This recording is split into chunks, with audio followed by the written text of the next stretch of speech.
pasa nilikuwa namwambia leo, huwa nakiri huyu, kuna vitu anafundisha mimi nikasome. Sio kwamba namsifia, si ni kweli mama? Kuna vitu anafundisha mimi nikasome. Na Mungu mwenzangu amemsaidia, ameenda mpaka Yudo. Kwa kuna shule ya Mungu na ya darasani. Kuna vitu akimfundisha Ibrahim hapa na kana najifunza.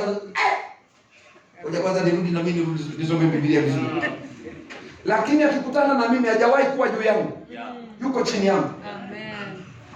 Kiwango chake chote cha kujua, hata nikimpa maiki ya ubiri hapa hawezi kwenda level zaidi ya level yangu. Atajibaragaza na nini, lakini atakuwa na nidhamu kwamba kuna vitu hapa.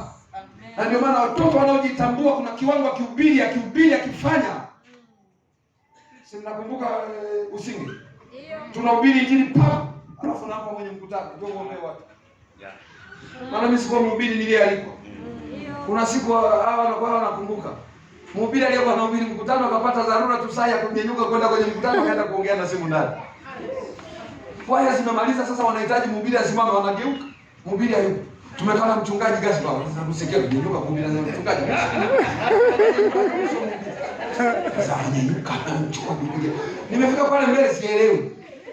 Maana mimi sio mhubiri, na angalia labda mhubiri anatoka ndani. Bado yuko anaongea na simu sasa.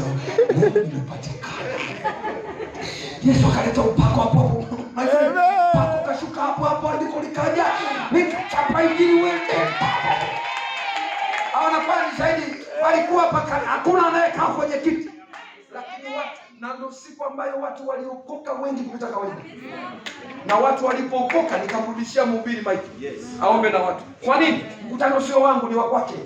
Lazima ujue mipaka yako na nidhamu kwamba pamoja na Mungu kunitumia nimetembea kwenye mafuta kwenye mkutano.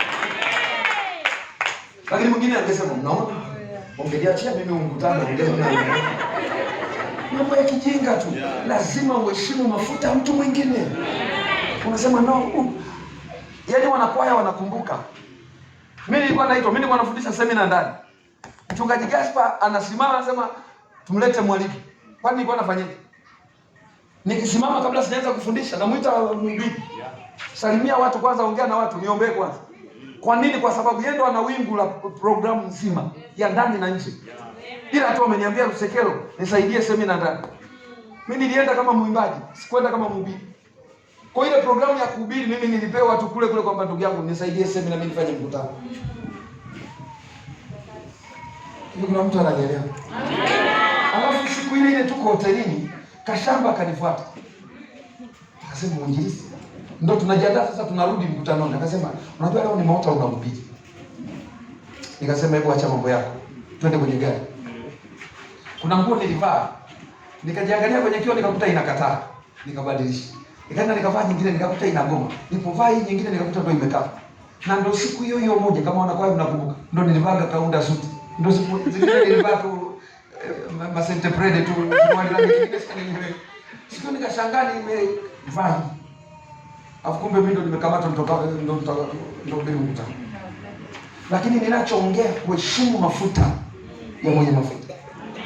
Mtu mmoja asema amen. Mstari wa 12 unasema nini? Tupelekee kwenye mstari wa 12.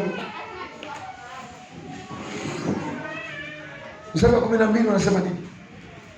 Aaron. Ndio mstari huu. Mwambie jirani yako, Mungu akupe roho ya unyenyekevu. Semesha tena, mwambie Mungu akupe roho ya unyenyekevu.